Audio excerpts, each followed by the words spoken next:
Bien, estábamos hablando de la sexta característica del movimiento priscilianista, tan sumamente importante como que me refiero al ascetismo.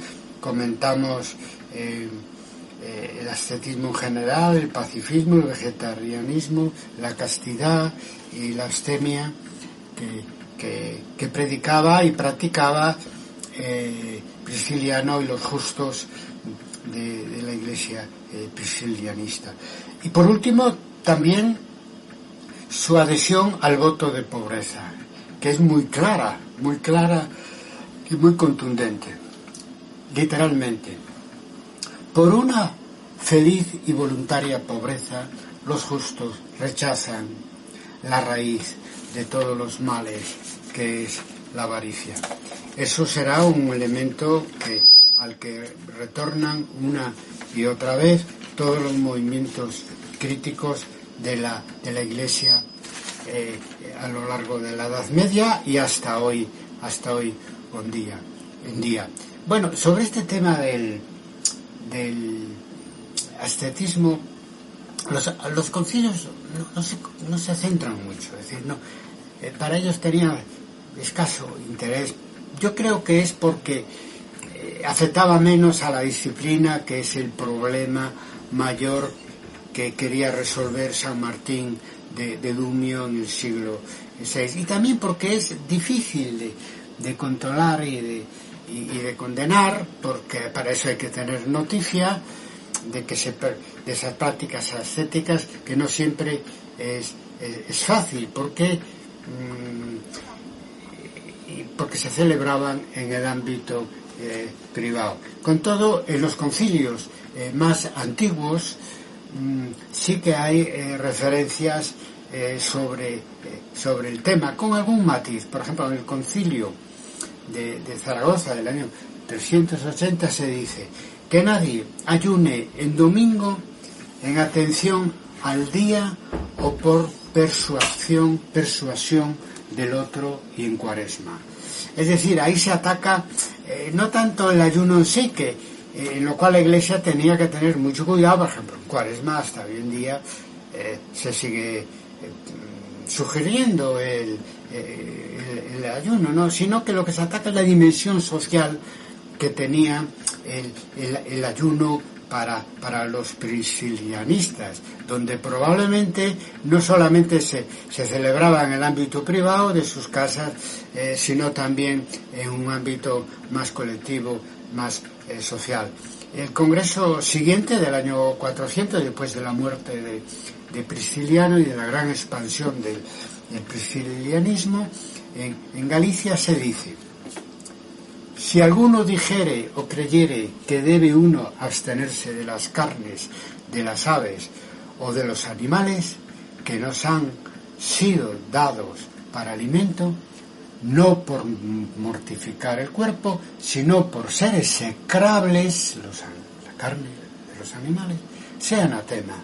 Bueno, ahí es otro tema. Ahí se ataca lo que tiene de dualismo el pensamiento priscilianismo. Para Prisciliano,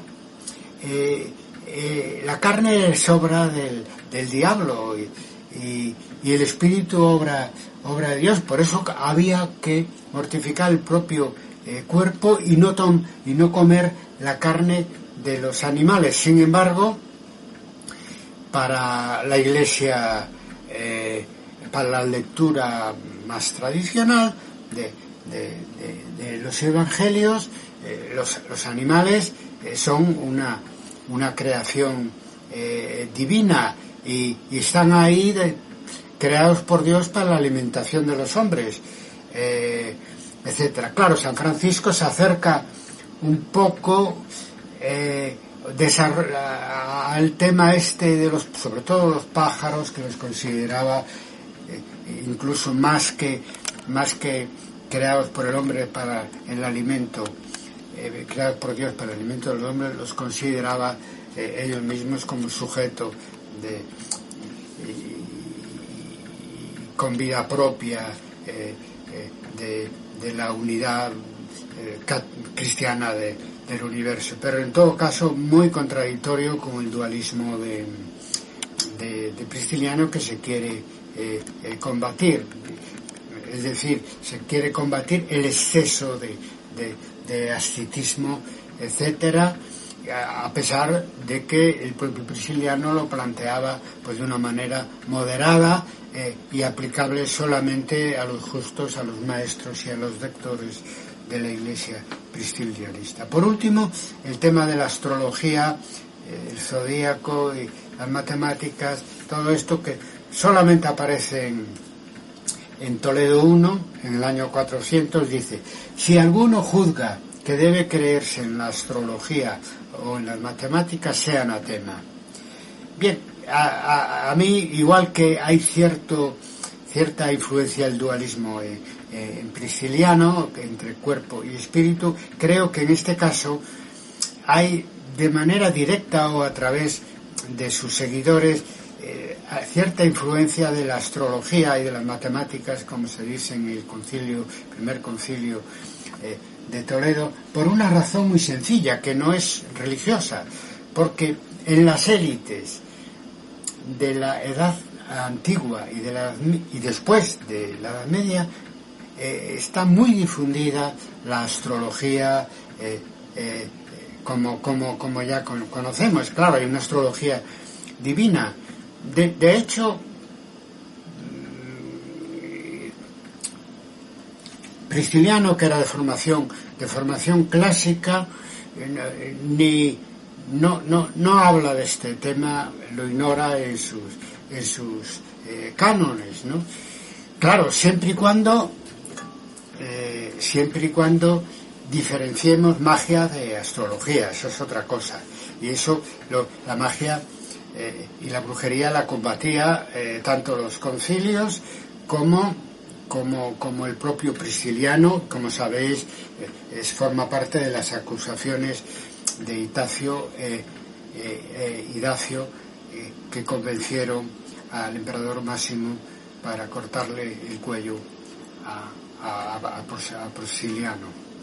En fin, y ahora decir algo más sobre esto, porque es muy importante. Hay que creer a los sujetos históricos por su palabra en primer lugar, y después contrastarla con otras fuentes críticas hacia él, que es lo que estamos haciendo con Prisciliano y el priscilianismo. Y dicho por él mismo, Prisciliano rechaza todas las herejías, rechaza las supersticiones y rechaza la magia, de una manera además clara y contundente. En el Tratado 1, contestando las acusaciones de Itacio, se escandaliza porque dice que es un sacrilegio horroroso la imputación falaz de Dictacio, dice, en nuestra presencia. O sea, da la impresión que el Tratado 1 lo redactó en Alemania, porque o simplemente coincidió en otra ocasión, pero no aparece documentada con sus acusadores. Pero yo creo que lo más probable es que esto sea consecuencia del juicio que se le hizo en Treveris, en Alemania. Dice: en nuestra presencia el sacrilegio horroroso de acusarle de qué, de que hiciera mágicos ensalmos, empleo sus palabras, para consagrar las primicias de los frutos, y también para consagrar ungüentos contra las maldiciones. Y dice: quien lo hiciere, abro comillas, debe ser perseguido por la espada, pues está escrito: no dejaréis vivir a los hechiceros. Obviamente, dando por buena la acusación de sus enemigos hispanos de brujería, esta afirmación de Prisciliano se utiliza en su contra, se aprovecha. Bueno, si no dejaréis vivir a los hechiceros, pues a él le quitan la vida, ¿verdad? Después, en el Tratado segundo contra Idacio, dice: condenamos a los maniqueos y al gnosticismo y a cualquier otra herejía. Lo dice ya lo digo con toda autoridad y contundencia, etcétera. Aunque ya hice mención, de alguna manera él comparte ese dualismo cuerpo y espíritu, pero no necesariamente por influencia del maniqueísmo oriental. Lo más lógico es que él saque este tema del dualismo cuerpo y espíritu de la cultura clásica del propio Platón y de Aristóteles. Y de hecho, tan inofensivo es el tema, salvo que se lleva a un extremo grande, y él lo llevaba a un extremo grande, sobre todo a la hora de practicar su ascetismo, pero tan poco problemático es el tema de que Santo Tomás de Aquino lo recupera en el siglo XIII de una manera, digamos, light, este tema del cuerpo, el dualismo cuerpo-espíritu. Claro, al margen del cristianismo, a través del hinduismo, también el dualismo cuerpo y espíritu ha estado presente y llega a Occidente a través de las herejías como el gnosticismo y sobre todo el maniqueísmo. Pero yo creo que él eso lo sacó de la cultura clásica y de su decisión última de teorizar sobre el ascetismo extremo que predicaba para la élite de los justos. En fin, sobre el tema de la superstición hay que decir que el propio San Martín de Dumio de Braga en el siglo VI espera a terminar con sus concilios, después del concilio I de Braga I en el año 561 y de Braga II en el año 572. En el año 574, 2 años después del segundo gran concilio antipriscilianista de Braga, publica De Correctione Rusticorum, es decir, el tema de la superstición heredada de las religiones y de la cultura prerromana, pero lo desliga del priscilianismo. ¿Qué más podemos decir? Es decir, si San Martín de Dumio no critica su adhesión a la superstición, tampoco, ya vimos que lo hace menos todavía con la magia. Pues bueno, lo que podemos decir simplemente es que la primera cristianización de Galicia, que coincide con Prisciliano y con el trabajo de Prisciliano, se hizo, claro, en un contexto de una cultura castreña, pues eso, que vivían su propia religión y que también sufría un poco la influencia del paganismo romano. Nada más, seguro que Prisciliano y el priscilianismo eran tolerantes y querían con los supersticiosos, con los paganos que todavía existían en la Galicia y debían ser muchos en el siglo IV, pero simplemente no los condenaban, querían ser tolerantes con sus ritos y convencerles de la superioridad del cristianismo por la vía del ejemplo. Bueno, Prisciliano termina el Tratado I pues con mucho, diríamos, con mucha pena, ¿no? Y muy esto lo escribe poco antes, en definitiva, de ser decapitado en Tréveris, y da mucha tristeza leer lo que dice, de que nosotros lo que queremos es, dice, abro comillas, liberarnos a nosotros que damos testimonio de verdad del odio proveniente de una maliciosa murmuración, las palabras de los calumniadores que bajo el título de piadosos persiguen domésticas enemistades. Se refiere al obispo Itacio, pero no hace mención a algo que él a estas alturas, de lo que él a estas alturas tenía que ser consciente, el conflicto de poder que había en la península ibérica entre los obispos hispanos y la iglesia de Galacia. Bueno, ya por último, de verdad, vamos a hablar de los mitos que genera Prisciliano el priscilianismo, sobre todo el mito religioso, el primero, porque el mito religioso supera con mucho el mito nacionalista del siglo XX, tanto en tiempo como en seguimiento.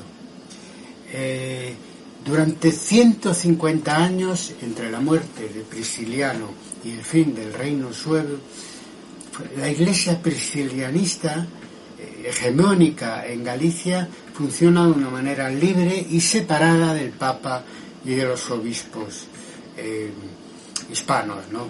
De hecho, fracasan todos los intentos de hacer un concilio en Galicia y que entren en razón. Como decía el padre Floros, ya lo he dicho antes, bueno, claro, tenían otro rey y eso los protegía. Y esa iglesia priscilianista naturalmente alienta el culto a Prisciliano, santo y mártir.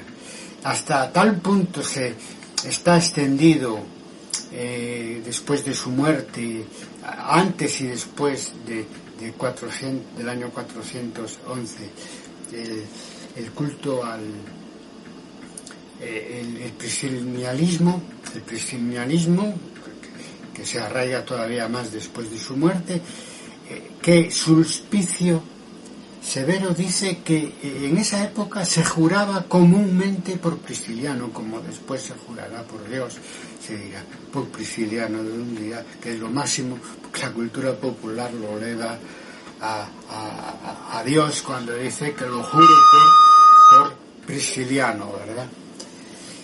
Sobre la tumba y la peregrinación, claro, es un tema muy importante. Sulpicio Severo ya dice que los cuerpos de los ejecutados fueron llevados a las Hispania en plural y sus entierros fueron celebrados con grandes exequias.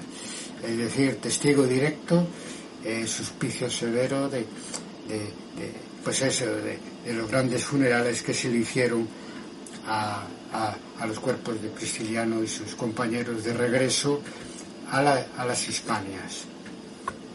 Hoy existe un amplio consenso bibliográfico desde Pérez de Urbela digamos a los teólogos actuales, de que fue en la Galicia occidental atlántica donde con toda probabilidad fueron enterrados los cuerpos de los decapitados en Tréveris, especialmente Prisciliano, ¿verdad?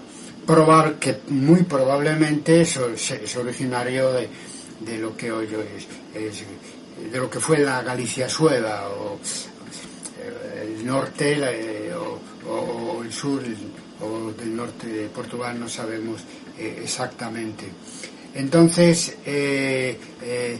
la máxima expansión del priscilianismo, toda la bibliografía lo dice, se da en lo que será después la Galicia sueva, y asimismo el culto y la peregrinación a la tumba de Castelao. Yo voy a resumir lo que escribe Fray Justo Pérez de Urbel en el año 1977 en un opúsculo que ya en el coloquio comentamos, que se titula Santiago y Compostela con amor y con verdad. Sobre todo la segunda parte, lo del tema de Santiago y Prisciliano dicho con verdad. Él dice 4 cosas importantes, ¿no? Primero, Pérez de Urbel, que fue prior de la orden benedictina durante la época del franquismo, y que escribe este opúsculo ya 2 años antes de morir en 1977. Dice lo primero: Galicia se convierte en el paraíso de la herejía priscilianista después de su muerte, de la muerte de Prisciliano. Incluso impulsan al único obispo católico romano de aquel entonces, que era Ortigio, que tenía su sede en Celenes, actualmente Caldas de Reyes.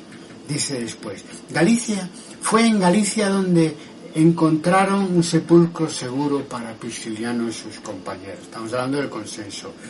bibliográfico sobre qué pasa con Prisciliano y el priscilianismo después de su muerte.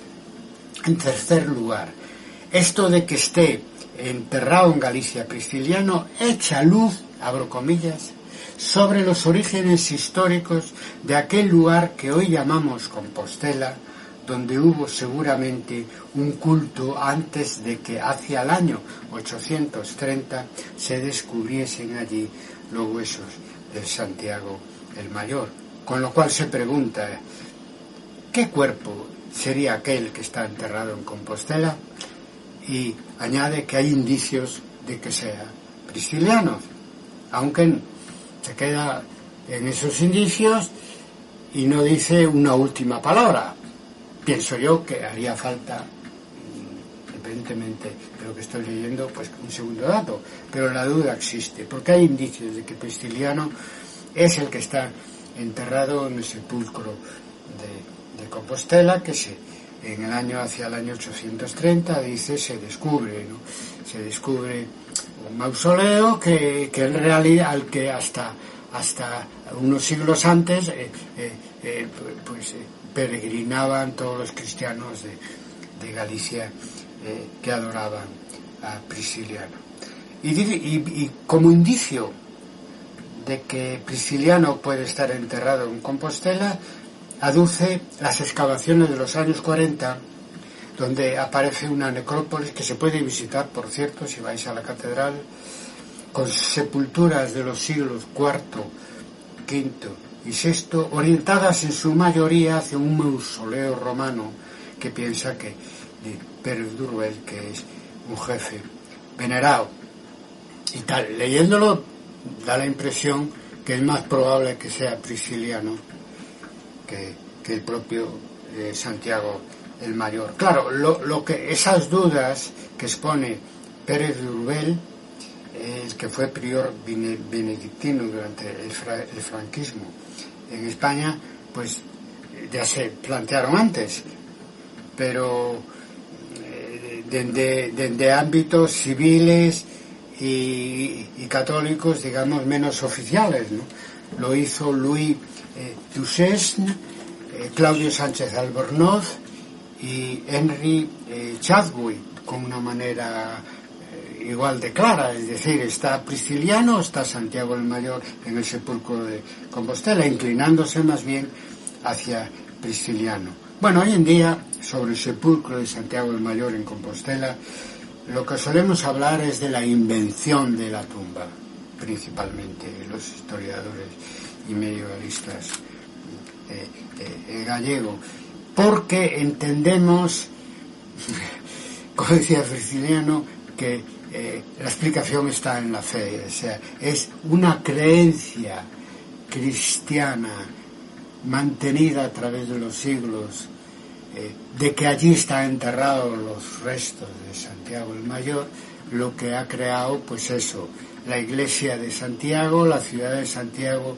de Compostela y lo que es Galicia hoy, de manera que el tema de si está Prisciliano o Santiago, el tema empírico, si están o no allí los restos de Santiago, pues juega un papel menor desde el punto de vista histórico, una vez que se reconoce la creencia como factor histórico de lo que es hoy Santiago de Compostela e incluso Galicia, porque la capitalidad religiosa que tenía Santiago en la Edad Media se ha transformado en capitalidad política en la comunidad autónoma gallega hoy en día. Mito político. El mito político decía que es menos importante y de menos duración y de menos influencia que el mito religioso, pero muy importante contemporáneamente. Y es respecto a otros mitos de la historiografía galleguista, el mito de Prisciliano es de la oración más bien tardía. Hay que llegar a la época del galleguismo en los tiempos de la Segunda República para que se forme ese mito, que es realidad también, como bien sabemos, del Prisciliano galleguista, ¿no?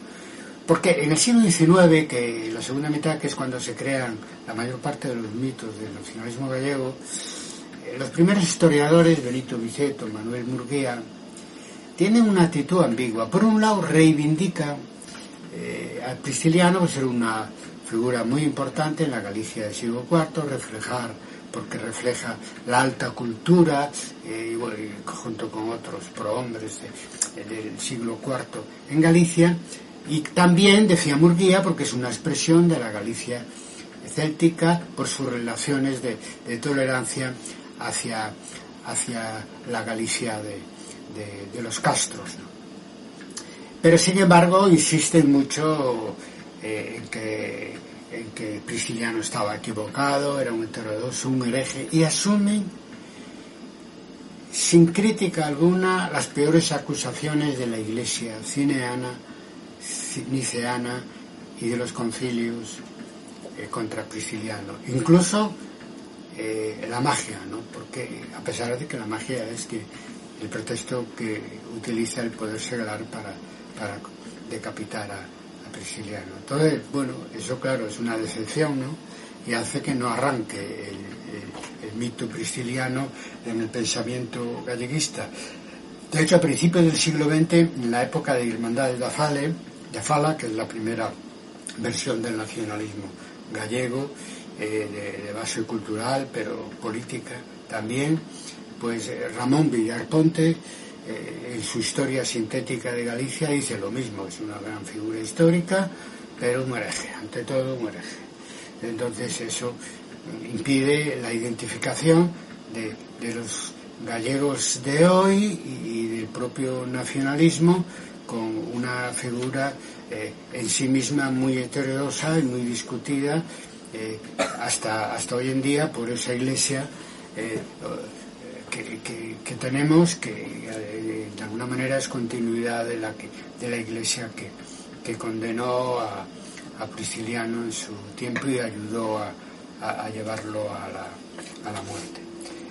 Decía que hasta la Segunda República no empieza a hablarse de Prisciliano con un mito positivo, y el que lo hará en primer lugar es Manuel Portela Valladares, fundador de Acción Gallega y un político republicano muy conocido. Llegó a ser presidente del Consejo de Ministros durante la República. En 1932 redacta un opúsculo que es Nota sobre el priscilianismo, donde ya eleva a categoría de mito a Prisciliano, emplea el término categoría de mito, y dice que es netamente gallego, dice que es o febreiro da galeguidade, habla de su fidelidad a la tierra gallega, vamos, es decir, lo propone como precursor y origen del galleguismo republicano y contemporáneo. Ahora, eso no llega hasta sus últimas consecuencias,